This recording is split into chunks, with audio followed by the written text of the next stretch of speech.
If we look at America as a major player in the global arena, it's a fair commentary to say the USA presents three primary faces to the world.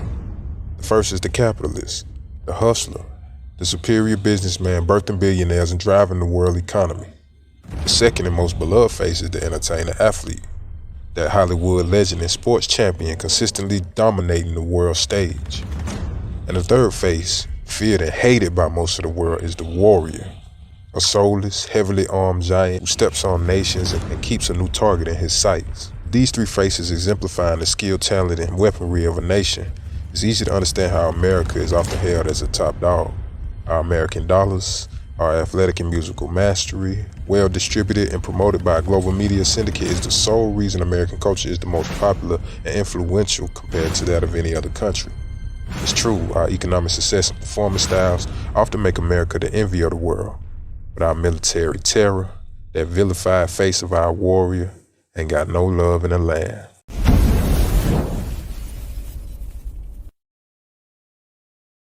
Now, the war crimes committed by American troops the past 130 years have been thoroughly exposed, documented, and debated. The face of our warrior I want to analyze today is not the one presented to the world, but the face revealed right here at home. I've come to realize that many Americans don't really see this face at all, even though its warmongering glare can be seen all throughout our society. The fact is, the United States of America is a warrior nation, and American culture is largely a war culture.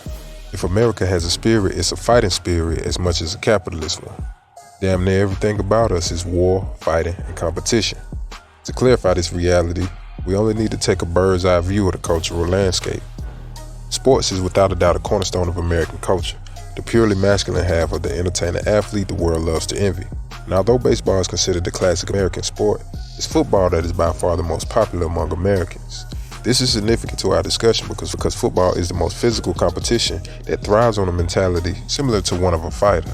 Our pro football athletes are often viewed as modern-day gladiators who were blood sport warriors of the Roman world. And of course, we have the blood sports of boxing and UFC that just so happen to have the most cozy homes right here in USA. As normal as it may seem to enjoy these bouts and matches, it says a lot about how bloodthirsty Americans may be, and it says even more about how much we honor and respect the warrior. Now let's unmask the other half of our entertainer athlete, that talented artist of film and sound.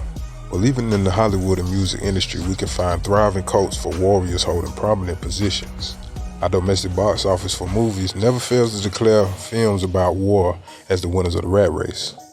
It can be comic book superheroes destroying whole cities and planets in epic battles, or Hollywood Jews dropping another war picture obsessing over Nazi Germany, or a never-ending addition to the ex-military hero shooting his gun at the bad guy. Plenty of wars and fighting from our big-budget film studios, and Americans can't get enough of it. The same can be observed in the realm of record sales. Gangsta rap has been a controversial anti-hero of American music for over 30 years now. And even though it's been rebranded and revolutionized as drill rap, it still represents the war dog prowling in the heart of America from the underworlds of crime and poverty. Those of you who may be confused, free your mind, because gun violence is a musical face of a war culture that prevails in our society.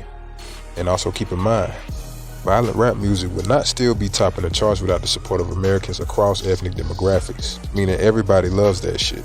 Why? Because it's truly American. I think the X factor characterizing and driving our war culture is our political arena.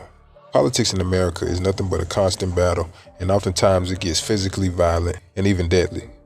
The beef between Democrats and Republicans, the left and the right, liberals and conservative, is a never-ending war zone that's the quintessential representation of the iconic words of Fred Hampton.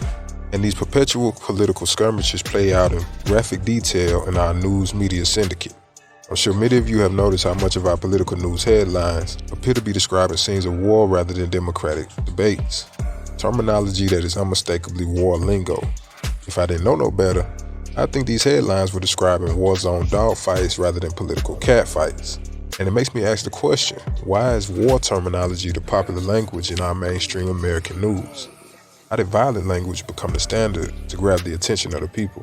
Is it because we have a pervasive war culture in America and we all think in violent scenarios? Or could it be we are being socialized and conditioned to think this way? I think the answer is both. So these are the stats.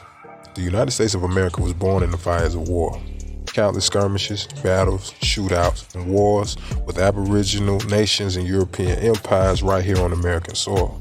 So the spirit of war was bred into the very first Americans before a civil war ever popped off. That's a legacy we can't escape, especially with it being celebrated in classrooms, films, and national anthems. That's the true origin and reality of our war culture.